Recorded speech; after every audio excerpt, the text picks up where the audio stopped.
ऐसा बोलते हैं कि आप बुक को कभी उसके कवर से जज नहीं कर सकते हो, तो मैं बोल रही हूँ करोगे भी कैसे? अगर बुक का कवर इतना डिसेप्टिव हो, तो आप डेफ़िनेटली बुक को जज नहीं कर सकते हो। तो आपको ये देख के ऐसा लग रहा होगा कि नॉर्वे के किसी फॉरेस्ट की बात हो रही है, बट ऐसा नहीं है भाई।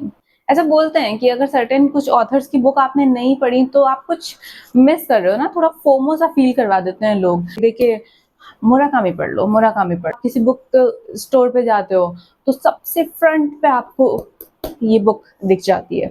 तो आप थोड़े टाइम बाद खुद से फ़ील करने लगते हो मेरी तरह कि यार कुछ तो मिस कर रही हूँ मैं। इतने लोग अगर रिकमेंड कर रहे हैं इस बुक को, तो पढ़नी तो चाहिए। Like a proper book reader, मैंने कुछ भी स्पॉयलर्स नहीं पढ़े, मैंने कोई रिव्यू वगैरह नहीं देखा। बस ये था कि मैंने इतने रिकमेंडेशन, इतने भर-भर के रिकमेंडेशन वीडियोज़ इसके मैं देख चुकी थी ऑलरेडी, कि मेरे माइंड में ऑलरेडी पिक्चर सेट थी। अब बुक को जब मैंने पढ़ा, तो मुझे रियलाइज़ हुआ कि ये बुक जितनी रिकमेंड की जाती है, उससे ज़्यादा इसके साथ एक डिस्क्लेमर मिलना चाहिए कि आपको ये बुक ओनली तब पढ़नी है जब फर्स्ट आप बच्चे नहीं हो, टीनेजर नहीं हो, और आप मेंटली साउंड होने चाहिए, तब इस बुक को पढ़ें।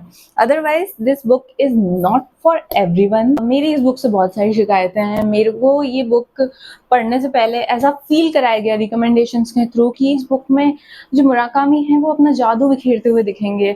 वो कुछ आपको ऐसी बातें बता जाएंगे कि आपको लगेगा कि ओ गॉड, ह्यूमन इमोशंस की डेप्थ में जाके आ गई हूँ मैं। तो मैंने सेम फीलिंग के साथ इस बुक को पढ़ना चालू किया। तो पहले के 20 पेज तक सब कुछ ठीक चलता है। उसके बाद में धीरे-धीरे आपको लगने लगता है कि मैंने क्या खोल लिया, ये क्या पढ़ना शुरू कर दिया मैंने। ठीक है? मैं आपको बुक की स्टोरी लाइन से बताती हूँ कि बुक में परपेचुअली रॉन्ग क्या है। बुक जो है उसकी सेंट्रल थीम है, जो आपको कोई नहीं बताता, डिप्रेशन एंड सेल्फ हार्म। इतनी डार्क थीम की बुक को लोग ऐसे लेफ्ट राइट सेंटर रिकमेंड कर रहे हैं जैसे कि बुक को पढ़ने के बाद आपकी लाइफ बदल जाएगी, बट इट विल नॉट। आपकी लाइफ नहीं बदल जाएगी, रादर आपका एक हफ्ता खराब हो जाएगा। सेकंड प्रॉब्लम मेरी है इस बुक के कैरेक्टर्स के साथ, जिनका ओवरव्यू मैं अभी अभी आपको दूंगी। जो कैरेक्टर्स हैं उनको ऐसे बताया गया है कि ये तो कुछ भी करें जस्टिफाइड है, ये जो कर रहे हैं ये तो सर्कमस्टांशियल है, कि इनके साथ जो हो रहा है इस वजह से ये ऐसे एक्ट कर रहे हैं। इनका कोई मॉरल कंपास नहीं है, और ये सारे लोग गलती पे गलती लाइन बाय लाइन किए जाते हैं, और उसके बाद उसको जस्टिफाई कर दिया जाता है कि ये तो सर्कमस्टेंशियल है। ऐसा ही होता है जब आप ऐसी सिचुएशन में होते हो। तो बुक शुरू होती है एक तोरू वातानबे नाम के बंदे से। ये हमारा मेन बंदा है। ये जो बंदा है ये 19 से 20 साल का है। ये हॉस्टल में रहता है। तोरू भाई साहब हैं, इनका पहले का जो बेस्ट फ्रेंड हुआ करता था किजुकी, उसकी गर्लफ्रेंड हुआ करती है हमारी मेन बंदी, जिसका नाम है नाओको। पहले ये बेस्ट फ्रेंड की बंदी हुआ करती हैं, तोरू भाई साहब थर्ड व्हील किया करते थे। अब नाओको इनकी गर्लफ्रेंड हो गई हैं। कहानी इनकी गर्लफ्रेंड बनने के बाद क्या होता है उसके बारे में थोड़े थोड़े फ्लैशबैक्स आते रहते हैं पूरी बुक के अंदर, जिसमें कहानी बैकवर्ड्स जाती है। फिर बताते हैं कि ओह ऐसा भी हुआ था। जो नाओको है उसके बारे में विदाउट स्पॉइलर में बताऊं, तो she is a disturbed character and she is not mentally sound. That's all I can say without giving any spoilers. Toru hostel shift हो चुका है, he wants नाव को भी हो जाए, बट क्योंकि वो अच्छा फील नहीं कर रही है अपने बारे में, she goes to a mental facility जहां वो मिलती हैं रीको से।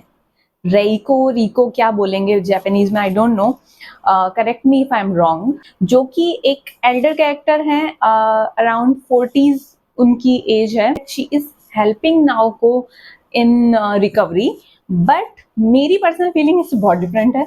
मुझे लगता है रिको इज डार्क कैरेक्टर, और वो कुछ तो गलत कर रही है, क्योंकि जब उनकी भी बैक स्टोरी दिखाई जाती है जो कि रीको खुद नरेट कर रही है, तो अपनी कहानी में तो सभी लोग हीरो होते हैं, बट मुझे उसमें कहीं कहीं ऐसे लूप होल्स दिखते हैं जिससे मुझे लगता है कि Reiko is not as good character as she is portrayed to B.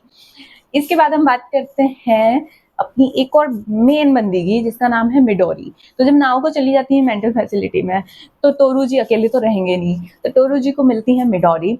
Midori के भी अपने लाइफ में कुछ स्ट्रगल्स हैं, everything is there, but she is perpetually a quirky person, a happy person, but she is still one of the sanest people in this book. Although there are many characters, but उनमें अगर मैं बोल रही हूँ Midori सेनेस्ट है, तो सोचो इस बुक के कैरेक्टर्स कितने फ्लॉड होंगे। दो और इम्पोर्टेंट कैरेक्टर्स हैं, वो हैं नागासावा। तो जिस हॉस्टल में तोरू भाई साहब रहते हैं, वहाँ का रिच बंदा है, एकदम ब्राइट है, इसके कहने से पता हिलता है, टॉर है भाई का। और नागासावा एक रिच फैमिली से आते हैं, स्टिल एक हॉस्टल में रह रहे हैं, आगे चल के फॉरेन सर्विसेज में जाने वाले हैं। बस स्वैग है भाई का, कमिटमेंट फॉबिक। और उसी की गर्लफ्रेंड है हात्सुमी। जो हात्सुमी है ना, she is the sweetest character of all. She is the only person whose moral compass points toward north. बाकी सबका मॉरल कंपास टूट गया है, पता नहीं क्या कर रहे हैं, और सब कुछ जस्टिफाइड दिखाया गया है, जो कि मेरे अकॉर्डिंग सही नहीं है। जो मेरा रीको के साथ प्रॉब्लम है ना, रीको तो मेरे सामने हो तो मेरी उससे पक्का लड़ाई होने वाली है, कि रीको के साथ मेरा ये प्रॉब्लम है कि बुक जब एंड की तरफ आती है, मैं स्पॉइलर अभी भी नहीं दूंगी, जब बुक का एंड आता है ना, तो आपका माइंड ब्लोन हो जाता है कि भाई ये हुआ क्या, ये कैसे हो गया ये। मतलब बुक कहाँ खत्म होनी चाहिए थी, बट एक चैप्टर एक्स्ट्रा ऐड करके ये बुक कहाँ खत्म हो रही है, ये क्या चल रहा है। मैं इस बुक को बीच में ही पढ़ना छोड़ देती अगर मुझे ये रिव्यू वीडियो नहीं बनाना होता। 20 पेज पढ़ने के बाद मेरा हो गया था भाई, बट मैंने ये बुक पढ़ी क्योंकि मुझे इसका एक रिव्यू बनाना था, और मुझे देखना था ये लोग कहाँ तक गिरने वाले हैं। राइटिंग में कोई भी अपना बुरा रिव्यू नहीं है भाई, राइटिंग अच्छी है बुक की। मुराकामी को जो ये गॉड ऑफ लिटरेचर करके लोग बोलते हैं, तो वो जस्टिफाइड है, because he makes you feel the emotions that you can't feel otherwise. तो मैं आपको एक एग्जांपल से बोलती हूँ ना, स्टार्टिंग में नाओको और अपना ये बंदा Toru, they are walking in meadows, और वो लोग जाते हैं कुएं के पास। कुएं के बारे में ऐसा कहा जाता है कि यहाँ सारी इच्छाएं पूरी होती हैं। तो कुएं का इतना प्यारा एक डिटेल्ड डिस्क्रिप्शन दिया हुआ है कि कुएं के पत्थर कैसे हैं, कि कुएं के आसपास कैसा दिखता है, अंदर देखो तो कितनी गहराई दिखती है। वो बेसिक डिटेल्स जो आप शायद उस सीन पे मौजूद होकर ही फील कर सकते हो ना, वो चीज़ें राइटिंग से अगर आपको कोई फील करवा दे, और वो भी उस केस में जब बुक एक्चुअली जापानीज में लिखी हुई है और उसको इंग्लिश में अडेप्ट किया गया है, और उसमें भी इतनी क्लैरिटी आ जाए, तो मुझे लगता है कि राइटर ने बहुत ही अच्छा वर्क किया है। बट जब हम ये बात कहते हैं कि क्या डिटेल में लिखता है, तो वो हर चीज़ पे लागू होता है भाई। जब बेसिक चीज़ें भी किसी ऑथर ने इतनी डिटेल में लिखी हैं, तो सोचो बुरी चीज़ें कितने डिटेल में लिखी होंगी, और उनको पढ़ के तुम्हें कैसा लगेगा। इसमें कुछ एग्जर्प्ट्स ऐसे हैं ना कि उन्हें पढ़ के तुम्हें लगेगा कि यही छोड़ दो, बुक नहीं पढ़नी अब आगे, सीरियसली। मुझे ऐसा पता चला इस रिसर्च के दौरान कि ये बुक सभी लोग रीड करते हैं जापान में, मतलब one of the most red book in Japan. तो मुझे समझ नहीं आ रहा उनकी सोसाइटी किस तरफ आगे जा रही है, और क्यों पढ़ रहे हैं वो इस बुक को, जबकि उन्हें पता है इसकी थीम क्या है। मैं आपको ये रिकमेंड करूंगी, अगर इस बुक को पढ़ो भी तो जहां लगे अनकंफर्टेबल हो रहा है वहीं छोड़ दो, नहीं पढ़ने की जरूरत है। आपको कौन सा रिव्यू बनाना है, मुझे बनाना था, इसलिए मैंने पूरी पढ़ी। तो ये बुक मेरे को तो नहीं जमी, और मैं किसी को रिकमेंड भी नहीं करूंगी, और करूंगी तो डिस्क्लेमर के साथ करूंगी कि भाई ये प्रॉब्लम्स है। क्या प्रॉब्लम्स है, एक बार समराइज कर देती हूँ।